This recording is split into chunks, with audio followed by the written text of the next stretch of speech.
balance of naval power in the Great War was strongly against the Central Powers.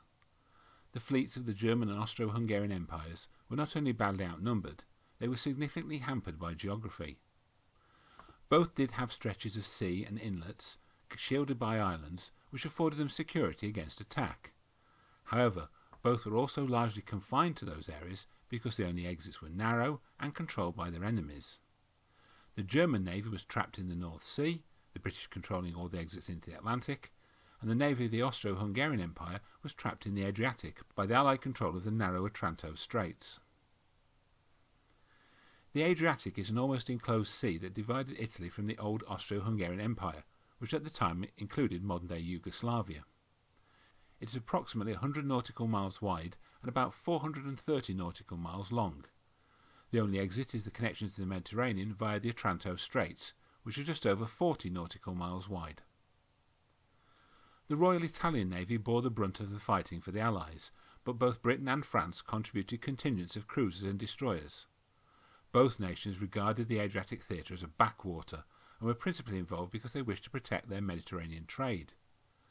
As Italy did not enter the war until May of 1915, the Austro-Hungarians had plenty of time to prepare. The bulk of their fleet, including their few dreadnoughts, was deployed at Pola, with the main submarine base at Cattaro. The main Allied base was at Taranto. This boasted an excellent natural harbour, although it was rather too far away from the scene of the action.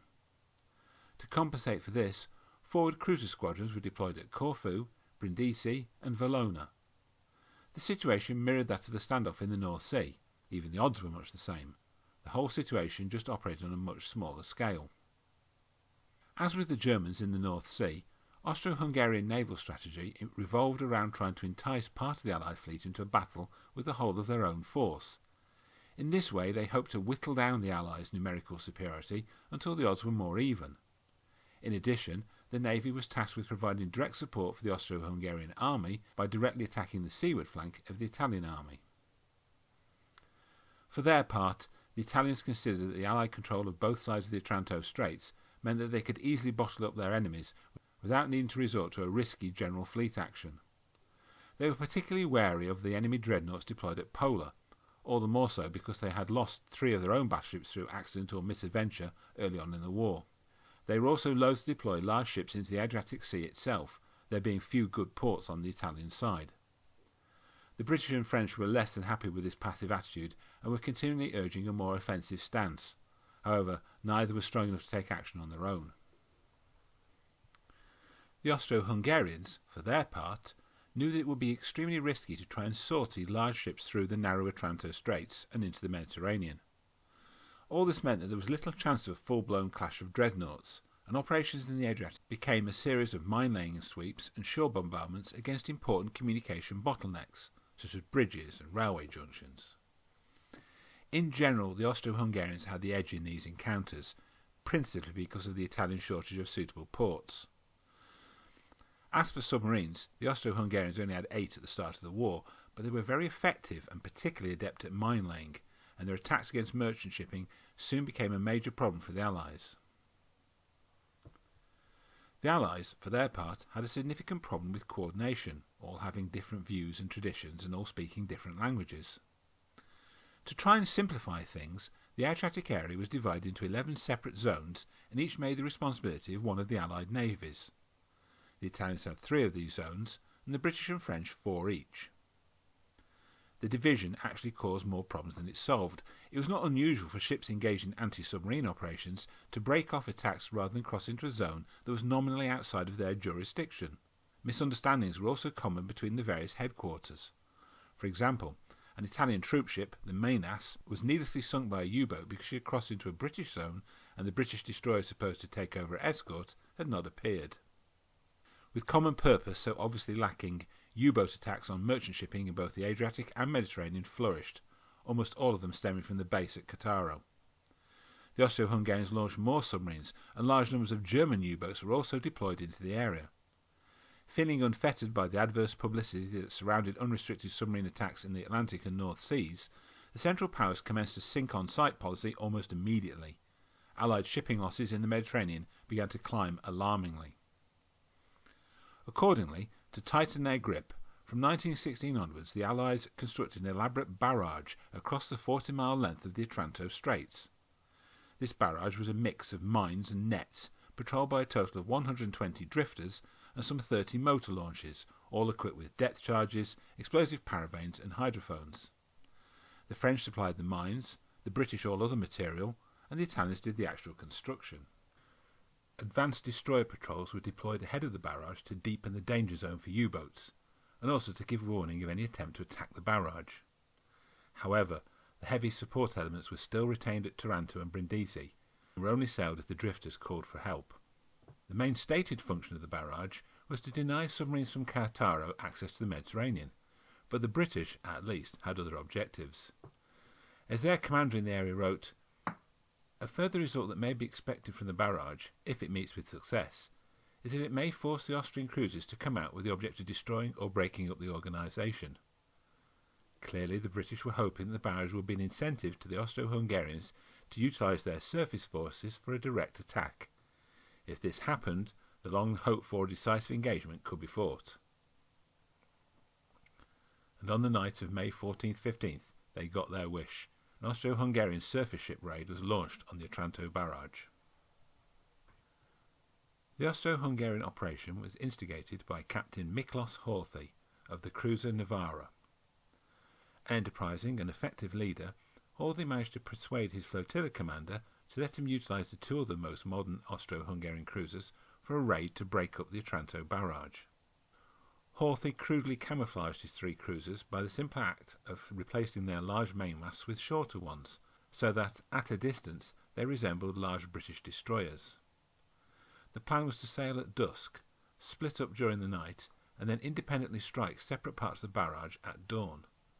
They would do as much damage as possible before rendezvousing at a point 15 nautical miles west of Cape Linguetta by 07:15. They would then make a dash for home. As a diversion, 3 destroyers would cruise off the Albanian coast looking for Italian transports, which were known to regularly move in the area. This, it was hoped, would confuse reports on the location of the main force once the alarm was raised. As it was anticipated that Allied forces would be dispatched to stop these attacks, 2 submarines were to patrol and lay mines off the port of Brindisi, and 1 more would do the same at Valona. Aircraft from Durazzo and Cattaro would support, and a flotilla of heavy ships was made ready to sortie from Cattaro to cover the retreat. It was a daring and well thought out plan, but strategically rather unsound. The raid was being undertaken in the presence of superior enemy forces. Cattaro, where the main support ships were stationed, was 40 nautical miles further away from the barrage than the main Allied base at Brindisi was. Therefore, if the Allies moved quickly, they could cut off some of the best ships of the Austro-Hungarian fleet and destroy them in detail. Meanwhile, the Allies were still locked in fruitless discussions. On April 28th, a strategy meeting at Corfu to discuss a more offensive policy in the Adriatic had broken up without any decision being made. None of the Allies was prepared to move alone, and yet none was prepared to act in concert with the others. The Italian Commander-in-Chief, Admiral Alfredo Acton, had received some intelligence indicating that the enemy were on the move, and had ordered a patrol of 4 destroyers and a flotilla leader to be deployed north of the barrage. However, he had neglected to warn the drifters that enemy operations were suspected. While the Allies vacillated, the Austro-Hungarians moved. On the evening of May 14th, the 3 Austro-Hungarian cruisers in line-ahead formation sailed from Cattaro. Times of departure had been carefully calculated so that the cruisers would arrive at the Straits just as night was falling. One of the 3 destroyers in the covering force developed engine trouble and had to be withdrawn, but the other 2 arrived safely in position. It was these destroyers that were to strike the first blows. An Italian convoy of 3 ships, escorted by the destroyer Borea, was approaching Valona when out of the dark, at 03:24, the marauding Austro-Hungarian destroyers fell upon them. The very first shot fired severed the main steam pipe of the Borea, effectively disabling her. She was left sinking while the raiders turned on the now defenceless merchants. All 3 were badly hit, 1 was set on fire, and one of the others, carrying ammunition, blew up. The Austro-Hungarian destroyers then made off to the north. Meanwhile, the 3 cruisers had already split up, just after 0300. Navarra headed eastward towards Fano, Helgoland headed directly southwards, Side headed westwards. A combination of the gloom and Horthy's makeshift disguises allowed them to be frequently mistaken for friendly ships by the line of drifters. they were able to pass unchallenged through the barrage. It was only when gunfire from the destroyer attack on the convoy was heard that it became apparent to the defenders that hostile forces were about, and by then the raiders had turned about and were attacking the drifters. Each cruiser took 1/3 of the line of drifters and began to systematically destroy them with their 4.1-inch guns. Chivalrously, they would warn each drifter they approached with horns and hails, allowing the crews time to surrender or abandon ship before the drifters were fired upon. Even then the first shots would be aimed near rather than to hit. There were some that chose to fight. Skipper Joseph Watt of the Govan Lee turned his tiny ship towards the Naval and engaged her with his puny 57mm gun. When it was knocked out by a 4.1-inch shell, he set the crew to repair it, through a stream of Austro-Hungarian gunfire that exploded ammunition on deck and critically wounded several men, one losing a leg. The Naval eventually moved on, satisfied that Govan Lee was a loss. However, the tiny vessel managed to survive. The attack started at approximately 03:30 and continued until daybreak. There were 47 drifters on the Otranto Barrage that night. By the time the Austro-Hungarians turned for home, no less than 14 had been sunk and 4 others damaged, 3 of them severely. 72 prisoners were also taken. Horthy nevertheless overestimated the damage, claiming 21 drifters sunk. Apart from the gallant stubbornness of drifters like the Govan Lee, the only resistance came when an Italian seaplane made an unsuccessful attack on the Naval. The surviving drifters made off to the north. Several made appeals for help with both rockets and radio signals, but either they were not heard or not heeded. Admiral Alfredo Acton, commanding the Italian scouting division, first learnt of the presence of Austro-Hungarian ships from the shore station at Valona, which passed on a report of the initial destroyer attack. He immediately, at about 04:35, ordered the patrolling French destroyers to intercept. He then boarded the British cruiser Dartmouth and ordered such ships as were ready to sail from Brindisi immediately.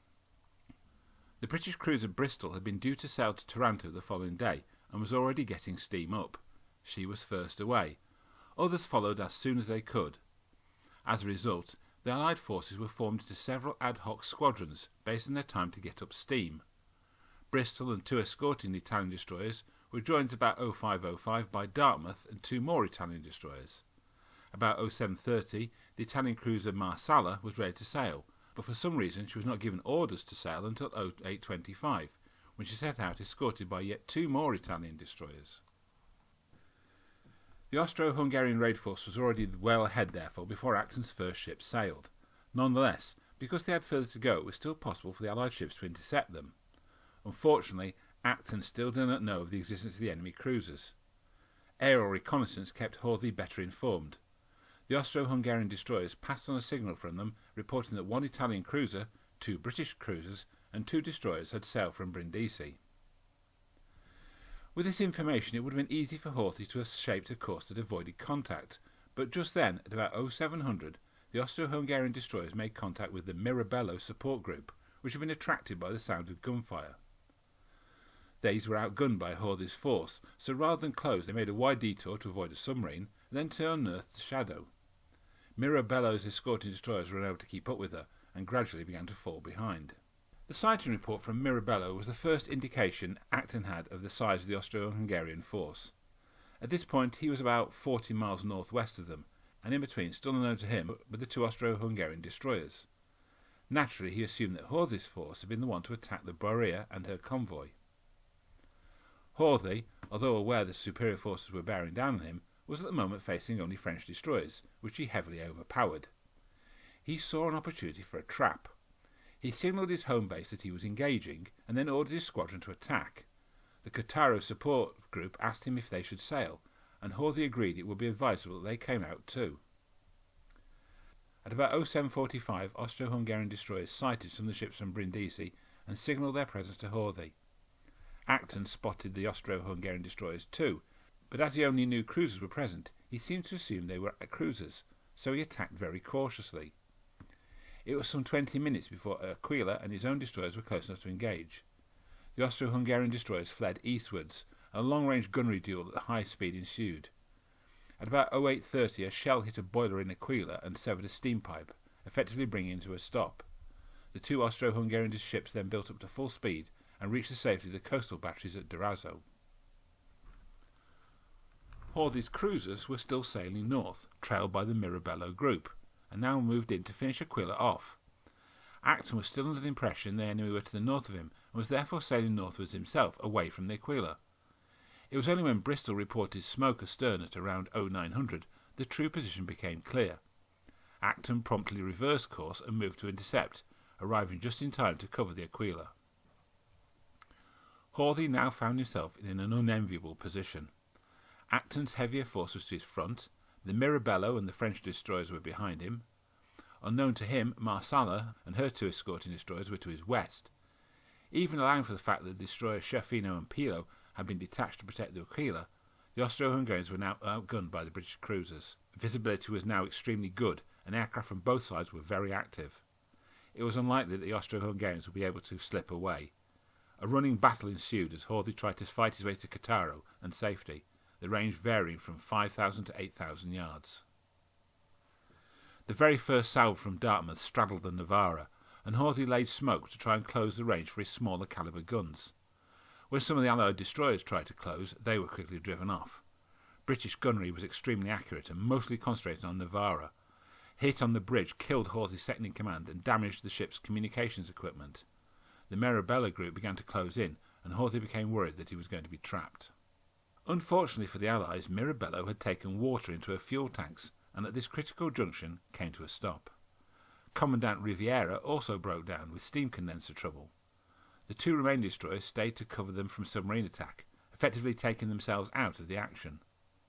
Naturally, Hawley was unaware of these difficulties and turned sharply to the northwest to avoid the Mirabello group, even though it took him away from the quickest route home. The gun duel between the opposing cruisers continued.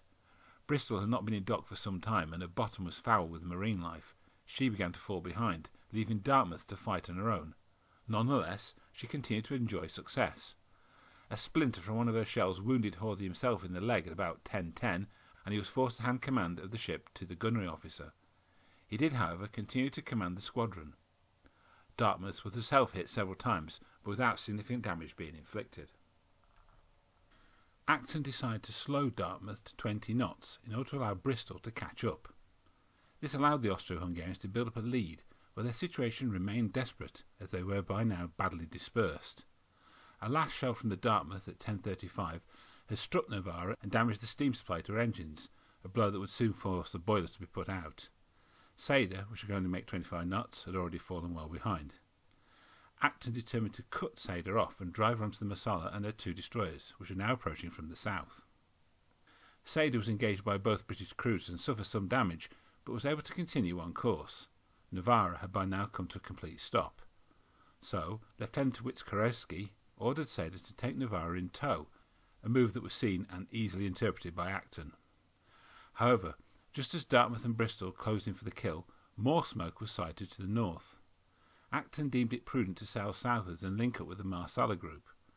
Through the smoke, the destroyer Acerbi misread the recall signal as a signal to attack, and instead closed to launch torpedoes. Unsupported, she was easily driven off. By 11:30, Acton had united with Marsala and her escorts. Mirabello had managed to repair her engines, so she too was available. Bolstered by these reinforcements, Acton turned northwards again toward the still crippled Novara. But the smoke he had spotted to the north had by now resolved itself into the Austro-Hungarian support force from Cattaro, consisting of the old armoured cruiser St. George and 6 assorted destroyers and torpedo boats.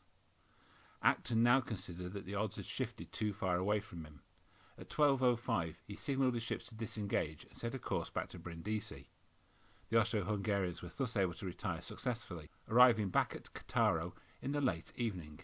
On the way, the French submarine Bernoulli fired at and missed the Balaton. The Allies had damaged vessels as well. Both Aquila and Commandant Riviera were towed back to Brindisi safely. However, the day was still to end badly. Still 14 miles from Brindisi, Dartmouth came into the sights of one of the Austro-Hungarian mine-laying submarines, UC-25. Hit by only a single torpedo, Dartmouth seemed to be so badly affected that her crew was taken off. More destroyers were sent out specifically to rescue her, and in the course of the operation, the French Boutefeu hit one of the mines laid by UC-25 and was lost. Dartmouth was eventually saved and towed into Brindisi the following day by a tug. The shock of the successful Austro-Hungarian raid caused Acton to come to the conclusion that it was impossible to defend the net drifters after the hours of darkness. His response was to pull the net line southwards and withdraw the drifters completely during the night, unless a submarine alarm was specifically made. This, of course, effectively made the barrage useless. Central Power submarines now had easy access to and from the Mediterranean, and merchant shipping losses duly rose to new heights. In the next 3 months they more than doubled. It was not until July that the Italians felt confident that they could protect the barrage again. With the advent of the USA into the war the following year, the entire system was heavily reinforced with large numbers of British destroyers and American subchasers. The vulnerable drifter line was replaced by a permanent fixed net barrage, but even then the number of submarines caught was depressingly low. The raid on Otranto made Captain Hawthy. His efforts were regarded as a famous victory against heavy odds, and as a result he was promoted to Admiral and Commander-in-Chief in 1918. His elevation soon led to a much more dynamic strategy for the Austro-Hungarian Navy. The Central Powers had by then just about shot their bolt, and he was unable to make much of an impact. He did attempt another raid on the barrage in June of the following year, but unfortunately for him, surprise was lost when elements of the raid force were spotted by Italian torpedo boats, which escaped after sinking the dreadnought Sven Titsvan. With the collapse of the Austro-Hungarian Empire at the end of the war, Hawthy became Commander-in-Chief of the separatist Hungarian Navy. He led a counter-revolution against a post-war communist regime. This effort, and the prestige he had gained for the Otranto raid, led to him being appointed Regent of Hungary in 1933. In due course he became the virtual dictator of the country, and ended up allying with Nazi Germany during World War II. Hawthy's link with fascism has tarnished his reputation considerably, although it is debatable whether he had a great deal of choice in choosing to associate with them. Certainly he had no personal liking for Adolf Hitler, and was even imprisoned for a short time by the Nazis in 1945. For his gallant defiance of the superior Austro-Hungarian cruisers, Joseph Watt of the Gowan Lee received Britain's highest award for gallantry, the Victoria Cross. The raid on the Otranto Barrage was World War I's largest single naval clash in the Adriatic. From a strategic point of view, the question that has to be asked is whether the raid had been worthwhile. It is very difficult to accurately gauge the effectiveness of the Otranto Barrage. There is evidence that the barrage had got the Austro-Hungarians worried.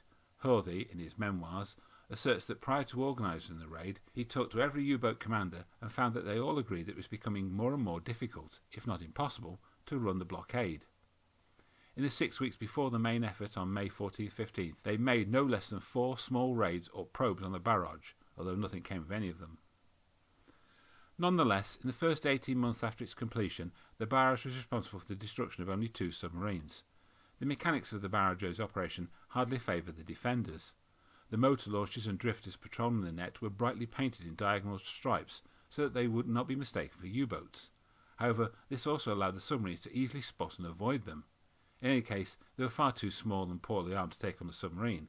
Although they were well equipped with depth charges, none of the drifters had guns bigger than the submarines they were supposed to be hunting, and most of them weren't even much faster. The reason that Hawthy was given permission to undertake such a risky venture seems to have been purely political. The multinational Austro-Hungarian Empire was creaking under the combined effects of nationalism, socialism, and the strains of prosecuting what was increasingly becoming clear was a losing war. A successful strike at the much-vaunted Otranto Barrage would be a boost for morale, and would distract distant elements known to be active in the fleet. In the event, the success of the raid, although partial, did indeed boost morale considerably, but only in the forces that had undertaken it. Unrest continued to grow in the heavy ships lying idle at Pola, and resulted in outright mutiny and revolution at the end of the war. From a tactical viewpoint, the Austro-Hungarians had undoubtedly had the better of the encounter. The defences of the barrage had proven to be far too weak. Morale may have been high in the Allied forces, but efficiency, especially in command structure, was decidedly not. Controlling a multinational force is never easy, but communications during the Otranto raid were particularly poor. Vital information as to the location and course of the raiders was not passed on quickly enough. The Italians had even failed to issue the call signs of their ships to their allies, which reduced the value of intercepted signals. There was also a serious question mark over the mechanical reliability of the warships involved. One other factor was that aircraft played a particularly large part in the operation, pointing the way for the decisive role their descendants were to play in naval operations during the Second World War.